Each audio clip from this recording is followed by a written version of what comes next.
नमस्कार class 9th UP board के सभी छात्रों को जय हिंद। बच्चों, आज हम लोग वार्षिक परीक्षा 2025 के लिए इम्पॉर्टेंट क्वेश्चन पेपर देखेंगे चित्रकला का। बच्चों, ये क्वेश्चन पेपर आपके एग्जाम के लिए काफ़ी ज़्यादा इम्पॉर्टेंट है। यहाँ पर वही क्वेश्चन है जो कि आपके वार्षिक परीक्षा में सीधे पूछे जाएंगे। ये तो मैं 100% कह सकता हूँ कि आपके इस क्वेश्चन पेपर से लगभग 70% क्वेश्चन हर हाल में फंसेंगे। इसकी मैं यहाँ पर गारंटी लेता हूँ, क्योंकि यहाँ पर जब मैंने इस क्वेश्चन पेपर को रीड किया तो मुझे खुद ही ऐसा लगा कि काफ़ी ज़्यादा ये इंपॉर्टेंट क्वेश्चन पेपर है। तो आप सभी लोग इस क्वेश्चन पेपर को अच्छे प्रकार से रिवाइज करेंगे ताकि यहाँ पर आपका चित्रकला का पेपर एक बेहतर ढंग से जा सके। तो बच्चों, सबसे पहले यहाँ पर आपको भाग आ मिलेगा, जिसमें आपसे प्राविधिक कला के प्रश्न पूछे जाएंगे, जो कि यहाँ पर आपका प्रत्येक क्वेश्चन 1 मार्क्स का होगा। ठीक है। तो बच्चों, यहाँ पर आपका पहला क्वेश्चन कह रहा है 180 अंश का कोण कहलाएगा। तो बच्चों, हमको पता है कि जो हमारे कोण 190 अंश से छोटे होते हैं वो हमारे न्यून कोण कहलाते हैं। क्या कहलाते हैं? न्यून कोण कहलाते हैं। जो हमारे कोण 90 अंश से बड़े होते हैं उनको बच्चों हम लोग अधिक कोण कहते हैं, और जो हमारे कोण 90 अंश के बराबर होते हैं उनको हम लोग समकोण कहते हैं। ये हमको ये पता है। और जो हमारा कोण यहाँ पर 180 अंश का होता है उसको हम लोग ऋजु कोण या सिंपल कोण कहते हैं। ठीक है। तो यहाँ पर आप देखेंगे कह रहा है कि 180 अंश का कोण कहलाएगा। तो ये हमारा देखो 90 अंश से कम है, तो इसको हम लोग बच्चों क्या कहेंगे? न्यून कोण के नाम से इसको हम लोग जानेंगे, न्यून कोण। ठीक है। तो यहाँ पर आपका ऑप्शन नंबर 3 वाला करेक्ट आंसर हो जाएगा। ठीक है। इसके बाद क्वेश्चन नंबर यहाँ पर 2 कह रहा है कि भुजाओं के आधार पर त्रिभुज के कितने भेद होते हैं। तो बच्चों, यहाँ पर भुजाओं के आधार पर त्रिभुज कितने प्रकार का होता है? त्रिभुज 3 प्रकार के होते हैं। कौन कौन से होते हैं? एक हमारा समबाहु त्रिभुज हो जाएगा, एक यहाँ पर हमारा समद्विबाहु त्रिभुज हो जाएगा, एक यहाँ पर हमारा विषमबाहु त्रिभुज हो जाएगा। ठीक है। तो बच्चों, यहाँ पर हमारा ऑप्शन नंबर 3 वाला करेक्ट आंसर हो जाएगा। इसके बाद क्वेश्चन नंबर 3 यहाँ पर कह रहा है परिधि का कोई भी भाग कहलाता है। मतलब कि ये आपका सर्कल है। अब कल को कोई आदमी आया, उसने इतना बना दिया, तो परिधि का ये भाग क्या कहलाता है बच्चों? ये कहलाता है चाप। क्या कहलाता है? इसको बच्चों हम लोग चाप के नाम से जानते हैं। तो यहाँ पर आपका ऑप्शन नंबर 1 वाला करेक्ट आंसर हो जाएगा। इसके बाद क्वेश्चन नंबर यहाँ पर 4 कह रहा है कि एक त्रिभुज में भुजाएं होती हैं। सभी को पता है त्रिभुज में कितनी भुजाएं होती है? 1 2 3। तो यहाँ पर हमारा 3 वाला करेक्ट आंसर हो जाएगा। इसके बाद क्वेश्चन नंबर यहाँ पर 5 कह रहा है छापे वाले अक्षर की चौड़ाई होती है। तो छापे वाले अक्षर की चौड़ाई क्या होती है? 7 खाना आपको रखनी है। क्या रखनी है? 7 खाना रखनी। तो यहाँ पर आपका ऑप्शन नंबर 2 वाला करेक्ट आंसर हो जाएगा। इसके बाद यहाँ पर हमारा क्वेश्चन नंबर 6 कह रहा है अक्षर एच की रचना ऊंचाई एवं चौड़ाई में क्रमशः कितने वर्गों में की जाती है। तो बच्चों, कितने वर्गों में की जाती है? 7,4 वर्गों में की जाती है।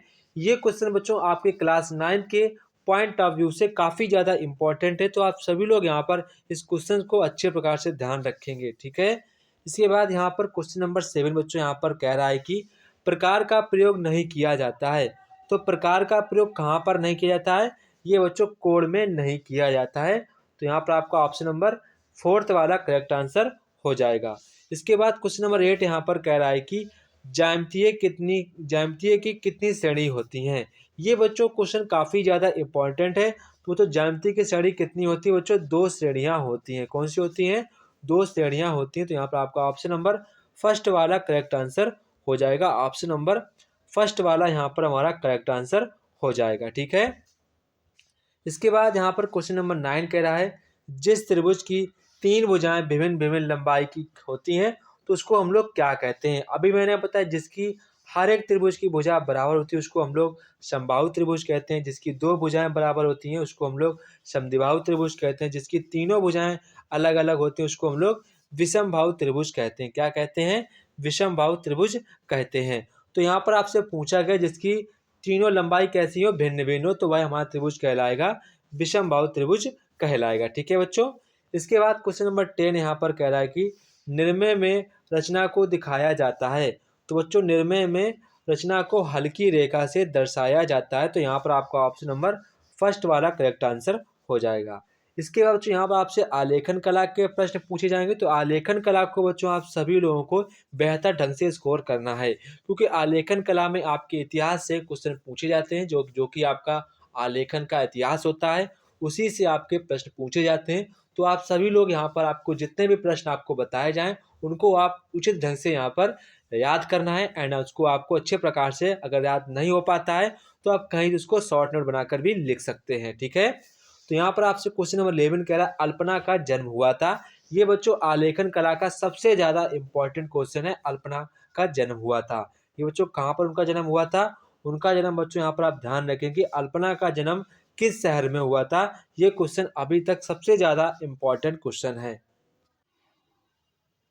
तो बच्चों यहाँ पर अल्पना का जो जन्म हुआ था, वो बच्चों हुआ था पश्चिम बंगाल में। कहाँ पर हुआ था?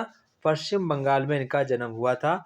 तो आप सभी लोग उसको ध्यान रखेंगे, ठीक है? तो आपका यहाँ पर आंसर हो जाएगा इनमें से कोई नहीं, ठीक है? इसके बाद क्वेश्चन नंबर 12 यहाँ पर कह रहा है कि आलेखन के लिए कौन सा आकार उपयुक्त नहीं है? तो बच्चों आलेखन के लिए आयताकार भी उपयुक्त होता है, त्रिभुजाकार भी उपयोग होता है। यहाँ पर हमारा हो जाएगा घनाकार। क्या हो जाएगा? घनाकार।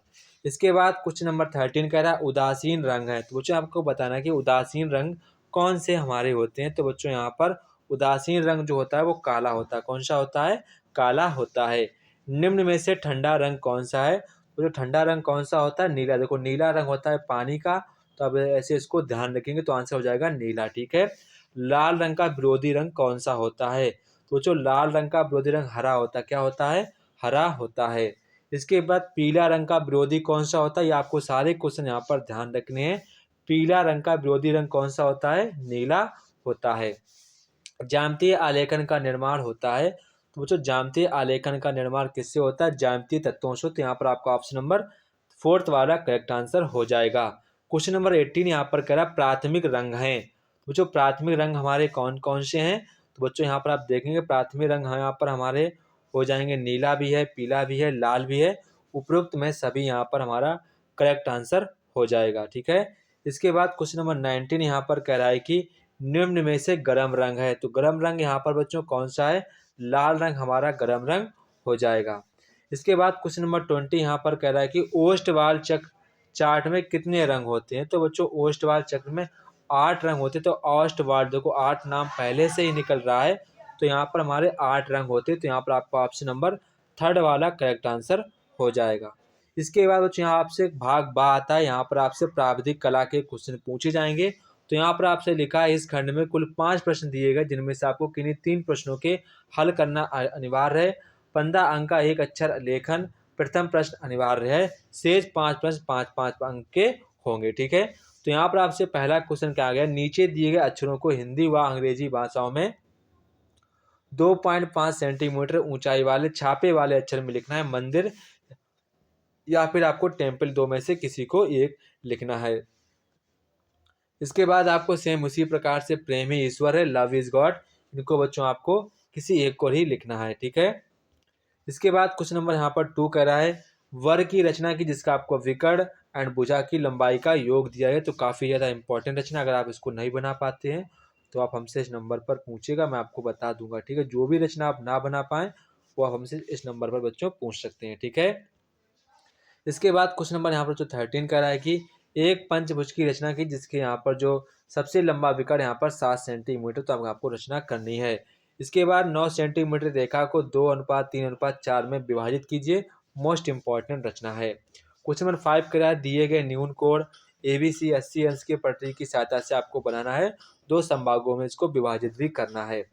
इसके बाद यहाँ पर आलेखन कला बच्चों है। आलेखन कला करा 15 सेंटीमीटर भुजा वाले एक वर्ग की रचना कीजिए जो किसी भारतीय पुष्पकली पत्तियों पर आधारित हो। आलेखन को 3 जल रंगों से पूर्ण कीजिए। तो यहाँ पर आपको आलेखन बनाए, जो भी आपको अच्छा लगे वो यहाँ पर आलेखन बच्चों आप लोग बना सकते हैं, ठीक है?